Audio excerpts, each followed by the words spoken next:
Hey, what's up guys? My name is Moda and welcome back to the Mining Stacker YouTube channel. Today's video, we do have a new KASPA ASIC. This is from GoldShell. This is the KA box. We do have the full specs. We do have a release date. We do have price points. Some of the stores have listed already at certain prices and it looks like it's going to be in that range. So we're going to talk about it. We're going to compare it. We're going to see how it stacks to the competition, right? That sounds good, guys. Stay tuned. Let's get to this thing. So as we go through it, just keep in mind that BTC, new all-time high. We freaking are at 72K. KASPA though is still hitting sideways. Okay, so we are probably one small catalyst from this thing going into 20+ cent territory, right? If we were to get any kind of bullish news, Binance listing, like anything, just don't be surprised to see this thing go up into that range because it is due for some action, right? Because it has been going sideways for quite a bit. Nothing necessarily concerning because, again, this thing is pumped like a freaking maniac this whole freaking bear market, right? So just keep that in mind that as we look at it, if we do have that pump, prices are gonna go through the roof, right? So just keep that in mind. Let's get to this thing though. So GoldShell tweeted this today on their official Twitter, not their X, their Twitter. So the KA box releasing in 3:15. So in about 4 days, 10 a.m. Eastern, if you're interested, 1.18 terahash, 400 watts, right? So right at first glance, pretty freaking impressive. Okay, the easiest comparison here, obviously the KS1.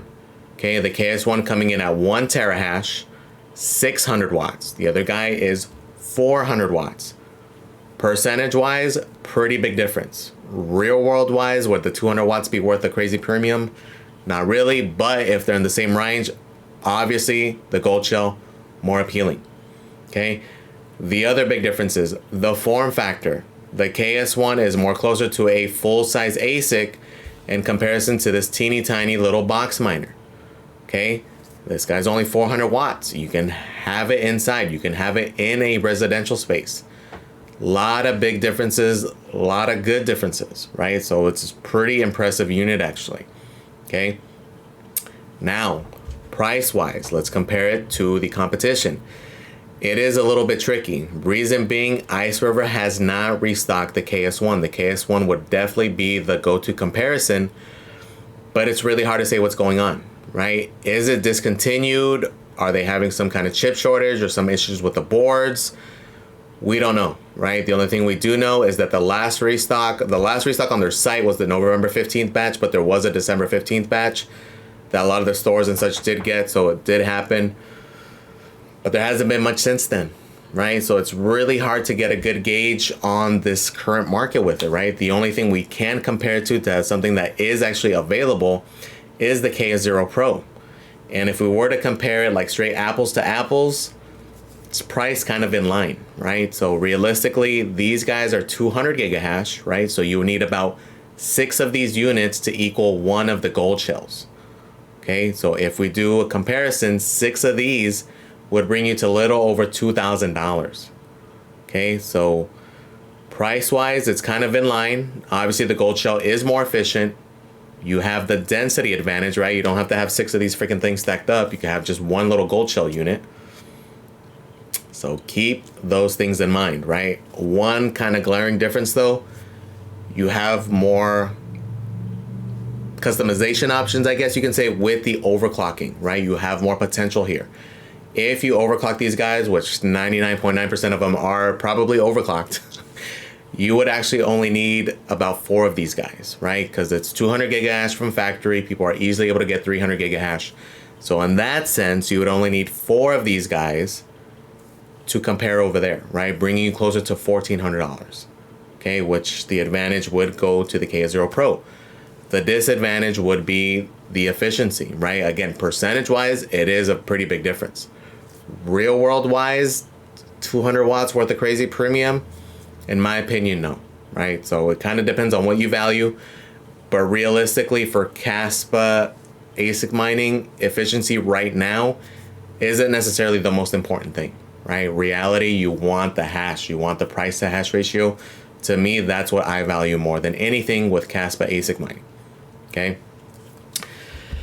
So when we look at profitability, the KS1 profit-wise at a 10-cent kilowatt hour is coming at $7.61 versus this guy, right? We plug it into a manual calculator at a 10-cent kilowatt hour, $10.68 in revenue, 96 cents a day to run it, $9.72 in profit. So nearly $10 at the current price, right? So pretty impressive, right? For this little guy.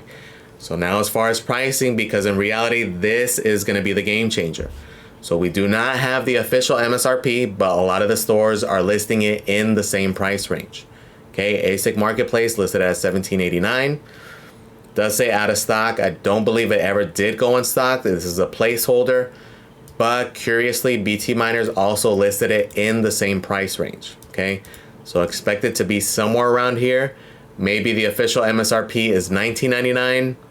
Maybe it's a little bit higher. We won't really know 100% until it releases. Maybe they'll give us a day heads up or maybe a few days.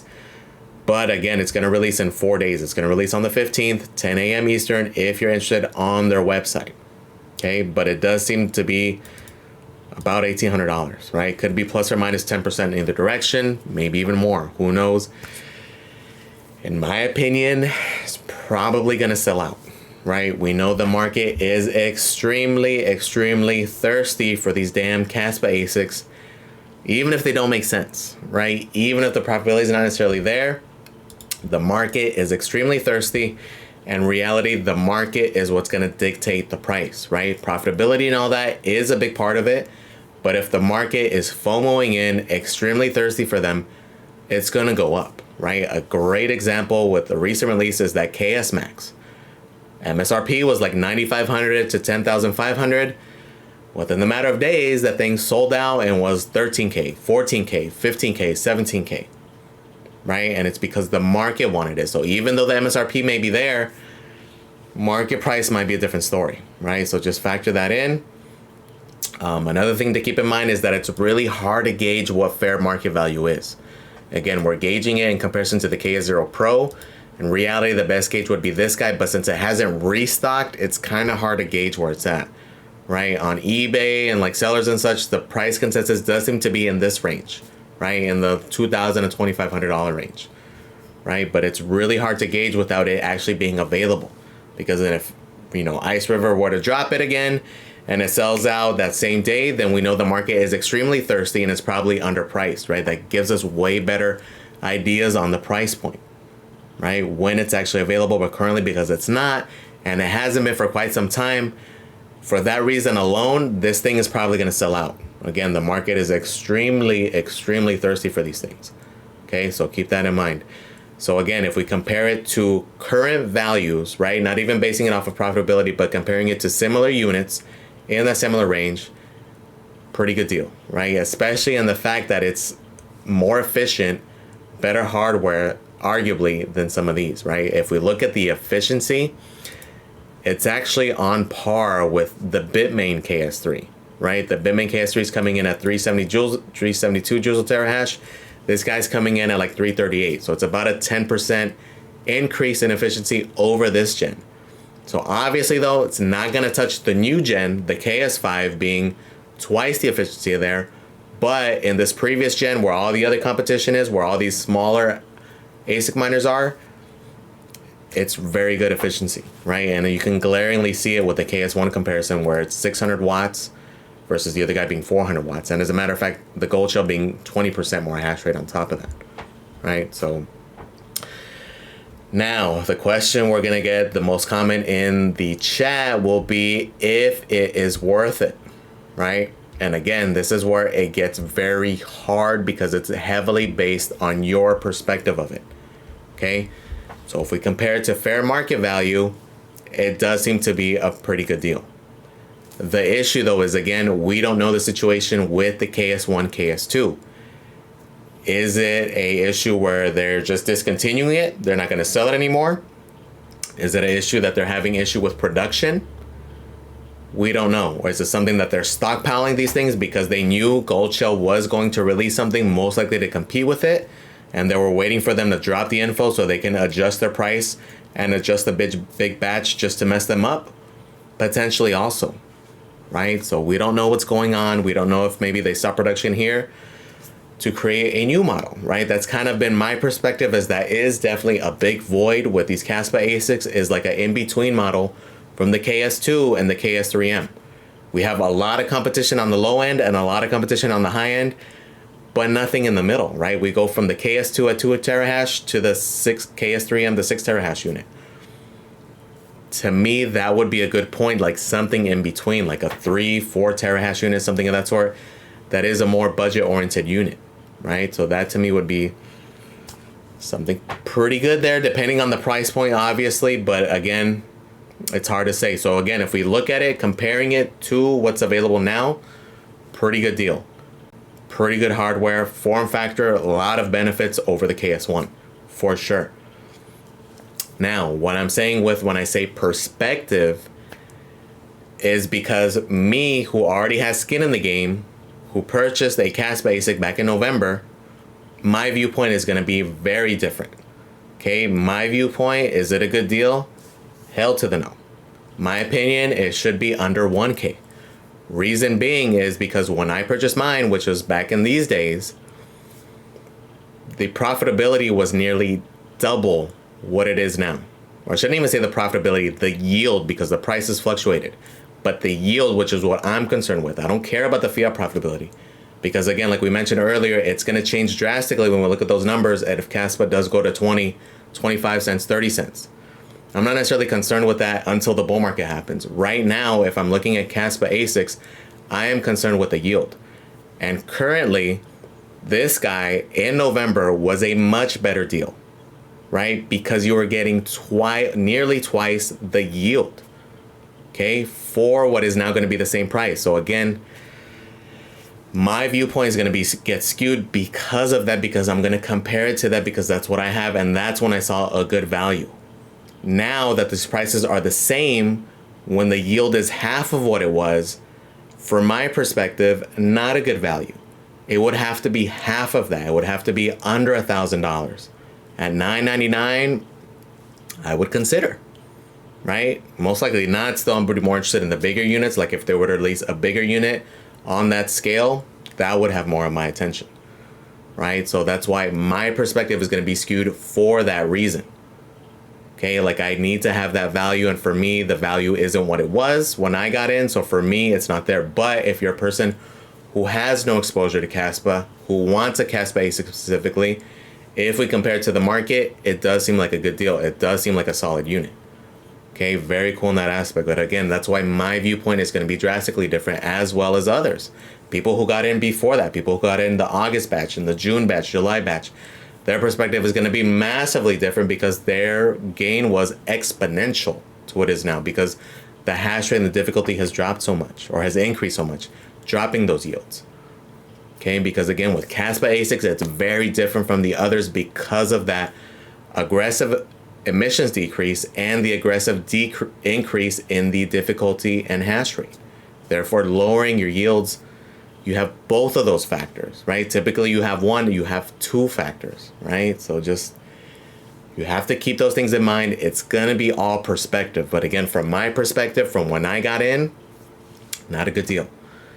If you are looking currently, and if this fits your situation, because again, everybody's situation is going to be different. It's going to be depend on your exposure, or even what you can have at your home. Maybe you have no availability of having a KASPA ASIC, but you do want to have a KASPA ASIC. Pretty good unit. Again, you would have to get freaking 6 of this KS0 Pros to have something equivalent to that, right? The amount of freaking, number one, all the hardware you're going to have, the big stack of units, in comparison to this one little guy, right? So a pretty solid unit in those regards. Okay, very impressive unit actually. And if it does come out at that price point, pretty good price. But again, as far as the value goes, for me, from what I see, from what I've purchased in the past, no, right? So it's going to be a very hard question to answer. You're going to have to look at it, see if it makes sense to you, see where your exposure level's at. And at the end of the day, it's up to you. Like, do you think KASPA is going to go up exponentially? Like I personally do think it has a good amount more upside. But it's just, again, my perspective is massively different because I do have a lot of exposure even prior to getting my ASIC, right? So again, my perspective is going to be very, very skewed, right? So understand that as we go through it, but it's a hard one, bros. It's a very, very hard one. It's all perspective, right? So we'll see what the official MSRP is. Chances are it's going to be in this range. I'm guessing it's going to be $19.99, right? They do tend to price a little bit higher. A lot of the stores and distributors do have it a little bit cheaper, but it's probably going to be in that range. Do not be surprised to see this thing sell out pretty much instantly, right? Again, the market loves these freaking things. This is a very popular unit because of the price point, right? You're getting something much more profitable without spending, you know, the 8K, 10K, 15K, 30, 40K, right? So keep those things in mind. Let me know in the comments, guys, what you guys think. For any guys who purchased a KASPA ASIC back in like November or prior, what do you guys think of it? Let me know your perspective. Do you guys kind of see things the same way, or are you basing it more off of current value, right? Let me know in the comments, guys, what you guys are thinking, what you guys are doing. Are you guys considering getting one? Because again, spec-wise, it is a fairly solid unit. I would be more, not necessarily cautious, but what I would want to see is what their bigger unit is. That maybe would pique my interest more, depending on not only the efficiency. I don't even necessarily care about the efficiency too much. It's just the hash to price ratio. That's my main concern with KASPA ASIC mining. That's where my eye would be, right? But let me know in the comments, guys, what you guys think. If you guys think it's good, do you guys think the price point is good? Do you think it's fairly priced? Does seem to be pretty good. Let me know in the comments, guys, what you guys are thinking. Please comment, like, and subscribe, guys. Thank you for watching, and I am out.